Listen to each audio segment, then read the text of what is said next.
دنیا فانی د مسلمانا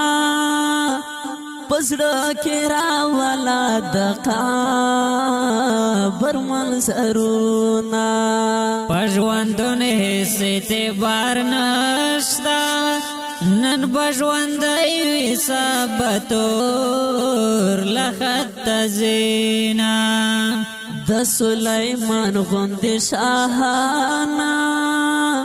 خلیل سنال دنیا نتل دینا سترګرا پورته کا غفلتنا فانی دنیا د طلبنا ودا وختونا د دنیا مینا بے وفادا حسدو کا د پګړان په غرسوینا بیا بار مان کړي وخت به تیر وی نن دې مقدا وکړنه نیک عملونه په ګناهو باندې توبه کړه الله رحیم د چې دې معاف کړي ګناهونه ډېر دې پخ بل سو دفن کړل بیا دې پزړه کې والنا رزي ترسونا مرګي پکلي کور ګرځيږي هر سبا کېږي نوینا وی اعلانونا د هړ قبرو کله تلاړ شه مسلم اورور ترې نوا خلای براتونا هغه پرون چې در سراوي هغه یاران دې نن د خاور لمد دینا ندان ولنا پوهیږي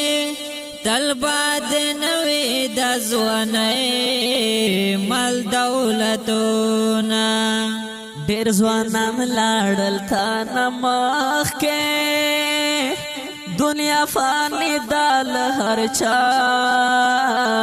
بپتشینا پانے کامل فردوس مندگی پبد عمل بندے مندگی سکرونا د قبر سخت مرحله دی توری تیاری دی پکنا شتا مشالونا پنے کمل روشان کېږي ځان خبردار کا وکړنه نیک عملونه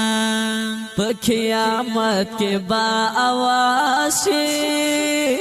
چې عقل من خلق دی پور تکړی سرونا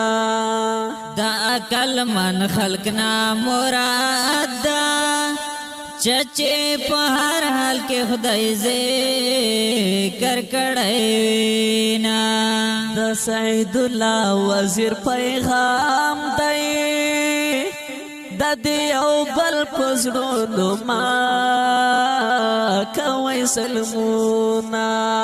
عصمت الله په غواس کې د سید الله وزیر مصر مزا کوینا دنیا فانی د مسلمانا پزړه کې راوالا د قبر منظرونه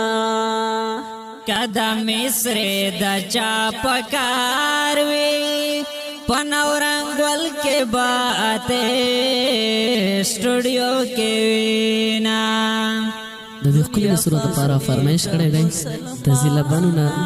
مستر قیام الدین خالد خان عزیز وزیر فتح الله عمر زئی مجاهد عمر زئی احسان عمرزی او انور سعید عمرزی په आवाज د لکهر یو ډیر ګران او محترم ورور اسمت الله ثانی